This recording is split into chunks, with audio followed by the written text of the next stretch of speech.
Good evening. Welcome to South Asia Newsline. I am Uzma Jafri. Here are the top stories we are tracking for you on Thursday, the 25th of January. Leaders from Southeast Asian nations attend ASEAN-Indian summit in New Delhi.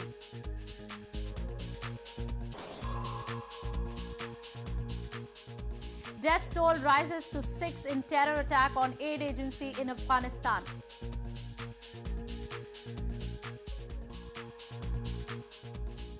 And scores of Buddhists in Sri Lanka welcome first statue of ancient king.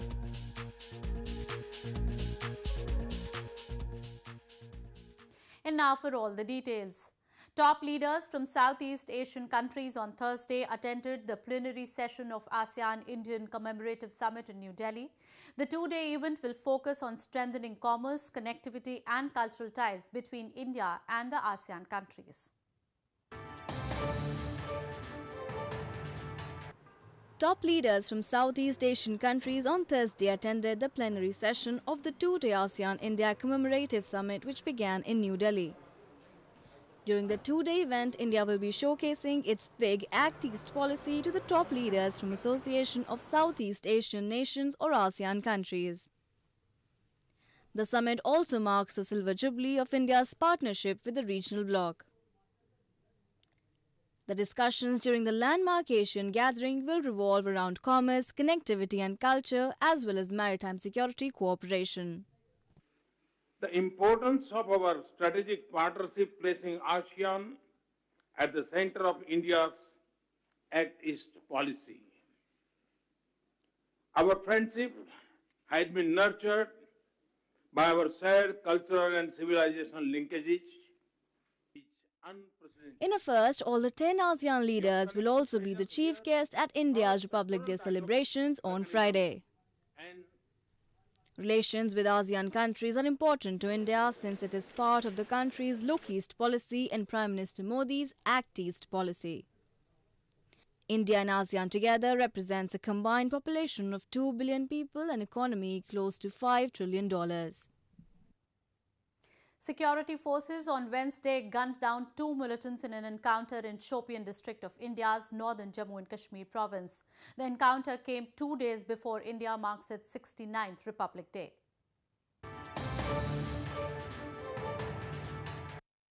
Two militants were gunned down on Wednesday by security forces in an encounter in Shopian district of India's northern Jammu and Kashmir province, a senior Indian Army official confirmed on Thursday. The encounter ensued after security forces cordoned off and launched a search operation in Chai Gund village following information about the presence of militants in the area. The slain militants were identified as residents of Shopian district. A local boy was also killed in the crossfire while 2 women sustained injuries. तकरीबन 1.5 घंटा काफ़ी fears encounter चला और उसके अंत में दोनों terrorist को मार गिराया गया। इसमें से एक लोकल था फिरदौस जो गनापुरा का है और सितंबर 16 में एक्टिव हुआ था। दूसरा समीर उसी गांव का था, ये सितंबर 17 में एक्टिव हुआ था और इनके पास से एक AK-47 एक इंसास राइफल रिकवर किया। Indian security officials have earlier alleged a relentless social media campaign has been started by Pakistan to lure youth in the Kashmir Valley to join militancy. New Delhi accuses Islamabad of training and arming militants and helping them infiltrate across the line of control that divides Kashmir. Pakistan denies those allegations. Moving on, load shedding and increasing price of electricity have triggered unrest among the residents of Pakistan-administered Kashmir. Locals claim that despite housing major hydropower plants, the illegally occupied region gets no electricity.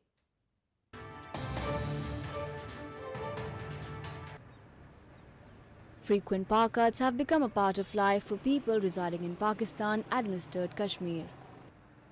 Due to unscheduled and long hours of load shedding, local businessmen, school children and small-scale industries are the most affected lot in the illegally occupied region. Locals blame in spite of generating sufficient hydroelectricity from the region's abundant water resources, the region still suffers power outages ranging from 4 hours to days together, and hefty electricity bills on top have made life difficult. आज तक हमें जनाब जो है वो ना तो load shedding खत्म हुई है, ना में कोई मतलब है इसमें रिलीफ दिया गया है। सुबह जब आप उठे बिजली नहीं होती, दोपहर के वक्त बिजली नहीं होती, रात को बिजली नहीं होती, और ये बिल्कुल झूठ है। पाकिस्तान में इस्लामाबाद में लोड शेडिंग खत्म हो गई हो उसका मुझे इल्म नहीं है, लेकिन इस्लामाबाद में तो बिजली होती ही नहीं है और हर बंदा परेशान है। हम वकलास रात बिल्कुल बहुत परेशान है। जब हमारे काम का वक्त होता है बिजली नहीं होती और बिजली के बगैर लोग बड़े मसाइल का शिकार हैं। Locals allege it is part of Islamabad's agenda to keep the region underdeveloped.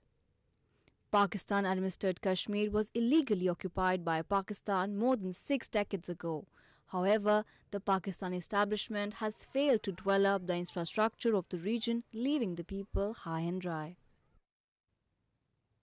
In news from Afghanistan, Commander of US Air Force in Afghanistan on Wednesday warned of stern action against Taliban militants if they do not cooperate in efforts to stabilize the country and pursue peace.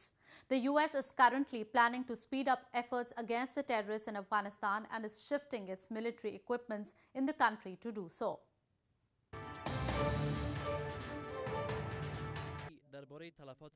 The commander of the US Air Force in Afghanistan, Major General James P. Hecker, on Wednesday warned Taliban militants of stern action if they do not cooperate in efforts to stabilize the country and pursue peace. According to Hecker, the US is planning to shift its military equipment from Iraq and Syria to Afghanistan in a move to speed up efforts against the terrorists in Afghanistan. Afghan officials have also welcomed the move widely. ما نمیخواهیم طالبان را بکشیم، اما اگر طالبان زنان و کودکان بیگناه را بکشند ما خاموش نخواهیم نشست. اگر طالبان به صلح نیایند ما مجبور خواهیم بود با آنان بجنگیم و این کاری است که همکنون انجام میدهیم. Afghanistan on Tuesday also took a delivery of another 4 Black Hawk helicopters from the US forces. The US had earlier announced it will invest $4 billion in the next 3 to 4 years in the Afghan Air Force to enable them to stand on their own feet. More on news from Afghanistan.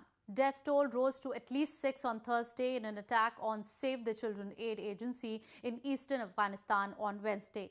Militant group Islamic State claimed the responsibility for the attack.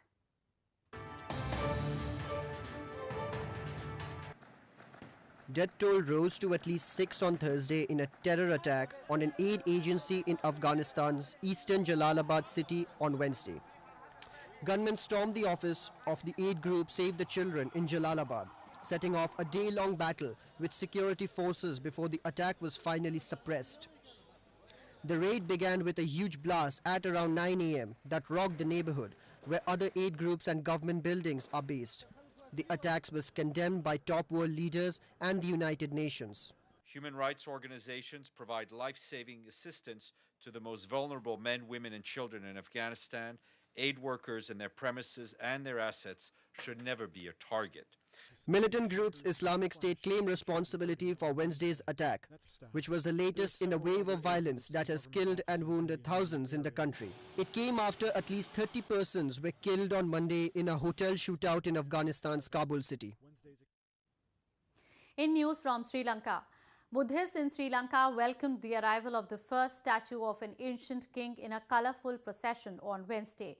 It is believed that Lord Buddha personally visited the king upon his invitation to visit his kingdom.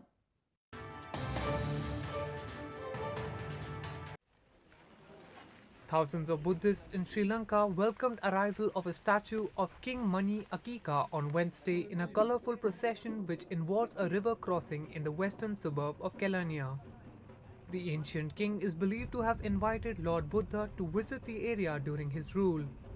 Buddha, who lived in neighbouring India, made his final visit to the island nation to Kelaniya in the 6th century BC, accompanied by 500 of his followers. The statue was taken on a boat with chanting Buddhist monks and escorted by other boats with traditional drummers across the Kelani River. The importance of this event is with accord to our chronicles, it says Buddha visited this historical temple in 6th century BC. The king, the called Mani Akika, he personally met Lord Buddha at his residence Jetavana temple, and made an invitation to visit his kingdom. The statue of King Mani Akika from this year will lead an annual street procession of the temple, which began in 1927 and attracts tens of thousands of onlookers every year. Hindu priests on Thursday undertook a 4-month-long fire ritual at the banks of the confluence of River Ganges. The priests will practice the ritual every day for 3 hours by sitting amid heat emitted by cow dung cakes. Hindu priests on Thursday undertook a 4-month-long fire ritual at the banks of Sangam, the confluence of rivers Ganges, Yamuna and mythical Saraswati in India's northern Allahabad city. As part of the ritual, the priests will sit amid heat emitted by cow dung cakes set on fire for around 3 hours every day and will carry out their prayers. Devotees were also seen approaching the meditating priests and sought blessings for themselves and their families. ये 4 महीने खुले आसमान के नीचे बैठ करके धूनी तपी जाएगी 2.5 घंटे, उसी के अंदर रह करके भजन किया जाएगा। इससे अग्नि की साधना होती है। ये हमारे मनीषियों ने इसकी परंपरा डाली थी जो अनादिकाल से चली आ रही है। The fire ritual is a certain form of penance practiced by priests in the country who ignite a circular fire and meditate in it in order to achieve salvation and extreme tendencies of spirituality. Well, that's all we have for you from South Asia this evening. Now our viewers can watch the show on southasianewsline.com. You can also visit us on facebook.com/SAsiaNewsline and follow us on Twitter @SAsiaNewsline. That's all in tonight's edition. We will see you same time tomorrow. Good night.